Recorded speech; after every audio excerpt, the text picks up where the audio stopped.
Hello there, it's me, Ginger Wildheart, answering another bunch of your questions. That noise that you can hear is Maggie chewing her bone down there. It could get loud, it might not. Dive straight in. Oh, I just want to show you this. I just got sent off my friend Dirty Donnie. Give me this morning. Check him out. Fuck me.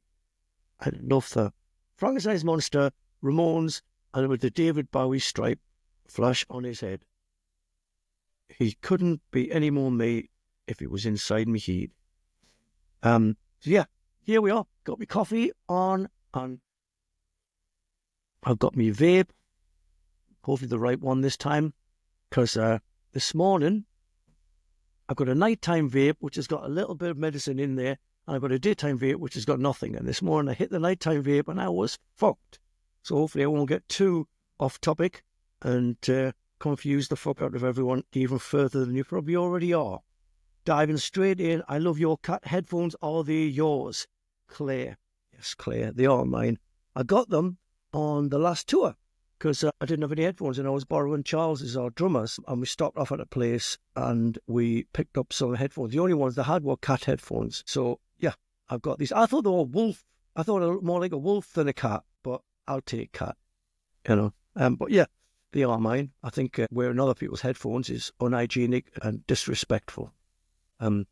So there. In your opinion, which is the best Wildhearts lineup? Right, here we go. This is going to fucking get the cat amongst the pigeons. What's the best lineup? Is it different than some fans' preferred original lineup of you, CJ, Danny and Rich, and why? And that's from Nige. Nice one, Nige. I'm sure this is something that everybody, a lot of people at least, are looking forward to having explained. Right. The Wildhearts, for me, is a band that I put together in South Shields about 1986 or something like that. Completely different lineup, obviously. Everyone was from South Shields. We didn't do any recordings or any shows. But the only testament to our existence is that we sprayed it all over fucking Newcastle, the Wildhearts, and it. Apparently some places it's still there. But the link was Steady played drums. So when I moved to London and I joined the Choir Boys and I got kicked out the Choir Boys and I'm wondering what I can do, and I was like, I'll just get that band back together. I'll put that Wildhearts group together. I didn't even think of the name the Wildhearts. I was playing in a band called The Architects, and their singer, Beresford Burgess, his band were called Wildhearts before they were called The Architects. And I said, can I steal the name? And he says, yes. So I was going to put the band back together in London. Razel, my friend who does Pandora Peroxide, took me out to the Hippodrome in London where I saw the Tattooed Love Boys playing. And I went, oh, that guitar player looks cool. And met CJ and was like, would you leave your band and come and join mine? And I know that's it's not always the most popular thing to do when people leave their band to join other bands, but it happens.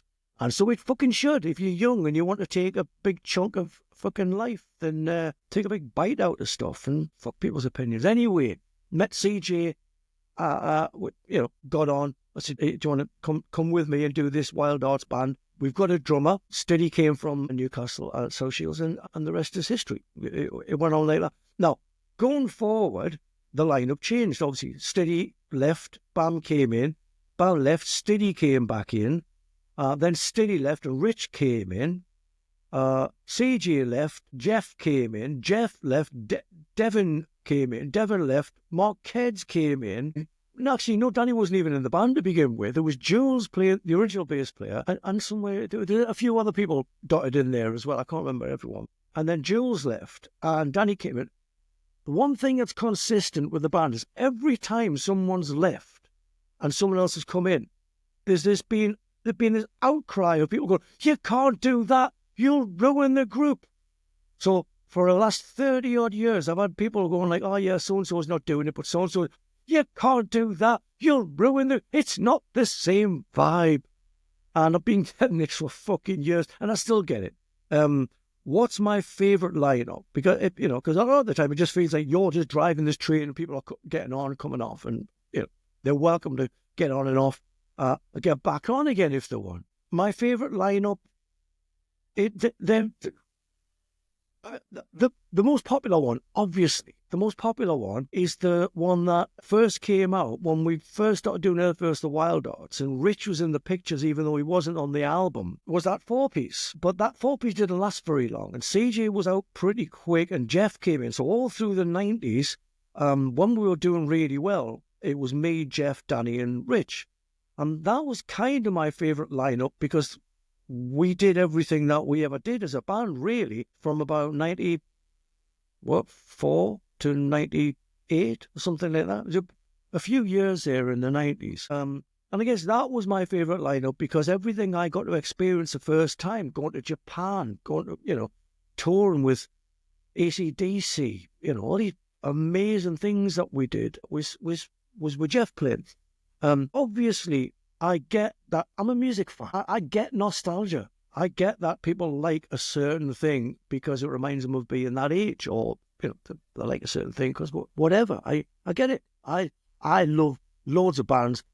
I've mentioned a lot of times that I'm a Motorhead fan, and I love Motorhead when they were the original 3-piece. I also love Motorhead when they were a 4-piece, when Wurzel joined, just as much. But there was a thing where me, Danny, CJ, and Rich went on stage that when whatever happened during the day, we'd go on stage, and sometimes it would sound just so good, just so razor tight, because of the distilling all the anger and the aggression and how uncomfortable it was to be in the band.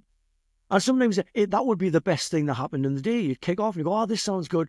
You'd put everything into it. For 90 minutes, that was my favourite lineup every day.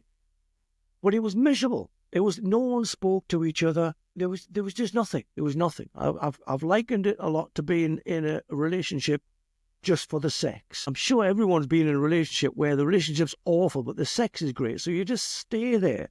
It isn't until you realise later on that, like, what a ridiculous thing to do. Stay in a relationship just for the fucking shag, as good as that shag was. My least favourite lineup was me, Danny, Rich, and CJ. And my favourite lineup was me, Danny, Rich, and CJ. Me, Danny, really remember. But the thing that people don't get is, friction makes the band. No, it doesn't. It doesn't. It's absolute bullshit. If you got two main guys in the band who are writing together, if you got two main guys who are the singer and the other one's the guitar player, like the Stones, Aerosmith or whatever, and there's a tension there, or Axl and Slash, and there's a tension there, yeah, that can work because they could create together. The Wildhearts never created together. I never had another person in the group.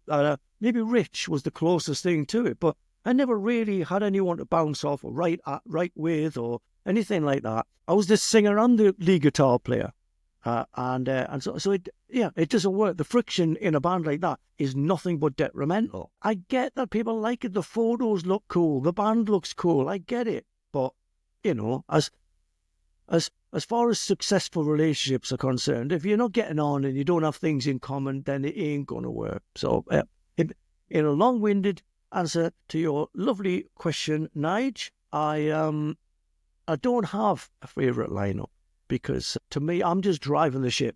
That's my job. Just fucking taking this thing to where it goes. Oh, there's a fucking roadblock. Okay, we've got to get through the fucking roadblock. How we're going to do that? 9 times out of 10, it doesn't matter who's on the fucking train. You know what I mean? I'm just trying to fucking get it to the destination. Someone wants to do the band, great. Someone decides they don't want to do the band, great. It ain't affecting me. I've still got to fucking drive this fucking thing home.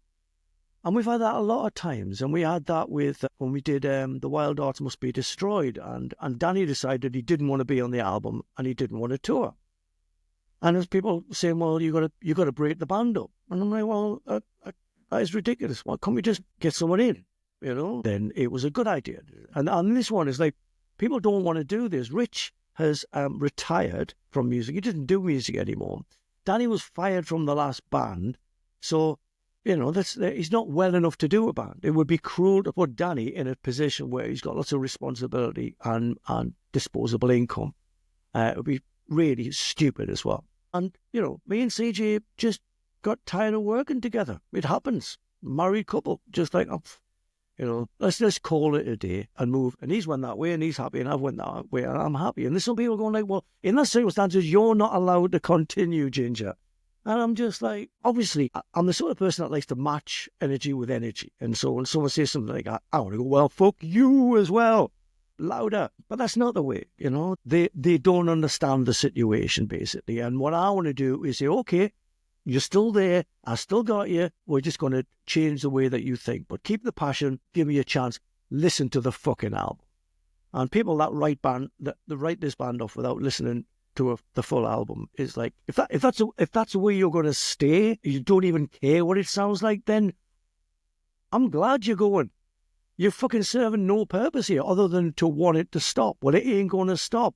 Either get on board or fuck off. But don't keep fucking moaning about it. You know. But if you're moaning about it, but you're still there, that's different. I want to take that fucking energy and I'll just keep it. Badmouth us as much as you want. It keeps the conversation going. I'm well into that. But as far as lineups are concerned, I don't know. I don't have favourite lineups because they're all fucking great. Every time we do this, it's great. I can't think of a lineup of the Wildhearts I didn't love. One of the best lineups was when me, Stiddy and John were doing it as a three-piece. That was brilliant. When me, Rich and Donnie were doing it as a three-piece, that was fucking brilliant. When Toshi was playing bass, that was great. You know, Devon playing guitar, that was astounding. Great tours. So yeah, I don't have a favourite lineup. I just see the value in all of the lineups, in all the different people that have played in the band. And I think it's very disrespectful to say that person's important, but that person wasn't. You know, that's very disrespectful. And shame on you if you think like that. Change your mind. Shake your bloody heat. What song are you most proud of? Oh, that's one. Thank you, Lodder, for that question. What song are you most proud of? I don't like wearing headphones, and I don't even wear them in the studio where I'm singing. I just have one on. I wear them like this, basically. I don't have them on. If anyone's going to say anything to me, I can kind of hear it, but I don't like them. Anyway, what song I'm most proud of? It's a tough one because there's lots of different reasons to be proud of a song. You know, what the songs went on to do, or what the song personally means to me, or the circumstances in the studio. Lots of different reasons why a song would be a favourite. But for me, the one that takes everything that I've just said, you know, the personnel, the creativity, people just mucking in together to make this thing, which is still the most important thing for me to make music, is when you're collaborating, when you're making music together, is a song of 555 called Time. And it's a great story. I'm going to have a cup of coffee because it's a funny one, this one. It's fucking funny. You're going to fucking love it and you'll laugh. It's not that funny, actually. I was writing 555. Now, I don't make demos. I don't like recording by myself. I like to record with people. So I do my demos on my phone. And it went down. And I lost the third album's worth of demos. So I'd recorded first album, was writing the second and third album. I think I was just going in to record the second one, and we had a holiday booked. So I was like, great, I can go and relax and do nothing. And then the work starts. Lost the fucking third album. So I spent the entire holiday shacked up in the fucking house while everyone's fucked off on the beach, writing songs for the third album, trying to remember what I'd written, and most of them had gone completely. And there was one song I was just really resenting my situation. Everybody's loading it up on the fucking in the water, and I'm stuck in the house writing this fucking song. And this song Time came, and it's all about, you know, it's not linear. But whatever you think about time, I don't believe it's linear. I believe that you know, time and space aren't fundamental. I believe that consciousness is the only real fundamental, or the only one that we're ever going to know about. Beyond that, fuck knows what else. So time and space don't work. They're limited. So I don't think time is linear. I think the past and the future, they're all mushed up at the same time. You can go in and out of different things. And time is about how this is the worst time and that everyone's having a great time, and I'm writing this shitty song. Cut to a few hours later, everyone had come back home, and I was just so grateful that I didn't go to the beach, and I got this beautiful song, you know, born of my frustration. And it really made me think, you know, appreciate, you know, the moment a lot more. Being in the moment and doing everything you can to stay in the moment and to not get distracted by the past and the future.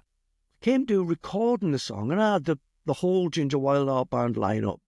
You know, Chris Catalyst, John Poole, Denzel, Victoria. I think Willie Dowling was there, and Rich Jones wasn't. The only time we'd done anything without Rich Jones. And we're all chipping in ideas and everything. And all the way through, we're going like, it's a shame Rich isn't here. And we needed someone to say, time to fuck off. It's a long story, but it was this ridiculous bit of graffiti we saw in a dressing room that had a guy with a watch on and he said, time to fuck off. And we were all going to get this tattoo. We needed Rich Jones to say, can you get someone to do it in German? And he got this voice piece, stuck it in the middle of the song. And it wasn't until the album came out, I was like, oh, I really regret not having you on that song, Rich. And when I'm on it, he says, that's me doing the German thing. And I was like, why didn't you just get a German to do it? He says, because there's no such thing in German as time to fuck off. Zeit zu fuck off, what it is. So he just changed his voice. So he was on it in the end, which was just a lovely top and tail end to a song that seemed to have its own reason for living, its own birth, its own organic development, very organic development. Everyone chipped in ideas. There's Chris Catalyst riffs in there. But there's something about the whole song to me that sounds like I didn't write it. And the melody, the lyrics and stuff are all mine. But on the chord progressions, but it's not the sort of chord progressions I would use. And it's proof positive that sometimes I don't believe I'm writing these songs by myself.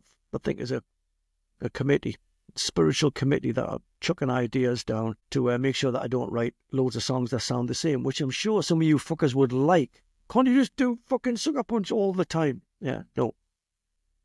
So yeah, I would say the song that I'm most proud of is probably Time, because it's from inception to conception to listening to it now, it just seems to have this otherworldly thing that without all of these bizarre elements all going together, it wouldn't have existed at all. It wouldn't have even been an idea, because I wouldn't have ever sat down and tried to write a song like that. I would have been on the beach trying to get a tan, which as a redhead is fairly impossible.